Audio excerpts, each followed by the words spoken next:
xibaar yu wér te wóor ca tàng ba abonnez-vous pour ngeen di mën di jot suñuy vidéo. mbégteeg bànneex la ñuy am yéen ñi nga xam ne yéen ñuy topp ci chaîne bi di Buzz 221 HD ni ñu koy defee saa su ne rek di leen indil ay xibaar la ci gën a fës nag ginnaaw kàddu ya nga xam ne nag kii di Fadilou Keita yëkkati woon na ko jëmale ko ci kookee nga xam ne nag moom moo di Ahmed Khalifa Niass nekk itam koo xam ne ku ñu ràññee loolu fii ci réewum Sénégal ginnaaw ba mu waxee na nag yoreel na li nga xam ne moom moo di état bu Sénégal lu toll ci 3,5 loolee nag ki nga xam ne moom moo di ndey mbi liggéey Ahmed Khalifa Niass daal dinay génn tontuwaay andi ceeg arrogance bu rëy rëy moom Ahmed Khalifa Niass ginnaaw bi nga xamee ne nag kii di Fadilou Keita yëkkati na kàddu yooyee di wax ne moom Ahmed Khalifa Niass yoreel na li nga xam ne nag moom moo di état bi ab xaalis te loolee nag lu mu war a fay la. Ahmed Khalifa Niass démb génn na attaqué ki nga xam ne nag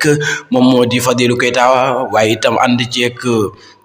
arrogance gu jéggi dayo di wax na nag ki nga xam ne moom moo di Fadilou Keita li mu wax du dëgg dafay fen waaye itam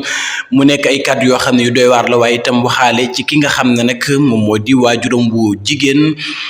di Nafi Ngom Keita moom nag Ahmed Khalifa Niass amul lenn lu mu bàyyil kookee nga xam ne nag moom moo di Fadilou Keita di wax ne nag moom bànqaas boobee nga xam ne jox nañu ko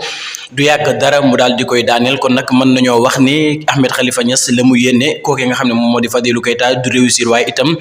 lenn la mu di bànqaas boobee nga xam ne nag moom la daal di yor mu daal di koy nërmeeral kon nag moom Ahmed Khalifa Niass mën nañoo wax ne bëggul li nga xam ne nag moom moo di réew mi ndax bu ñu xoolee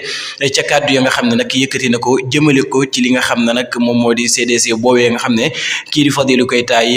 moo ko daal di jiite waaye itam kii di njiitu réew mi teg ko ci loxoom kookee nga xam ne nag moom moo di Ahmed Khalifa Niass waxu ca lenn loo xam ne nag lu baax la waaye itam teg si leen di ay fenkat teg ci itam di wax ne loolee nga xam ne ñu ngi koy wax lenn nekku ci loo xam ne dëgg la waaye itam yëkkatiwaale ay kàddu jëmale ko ci waajuram bu jigéen woowee nga xam ne nag moom moo di Nafi Ngom Keita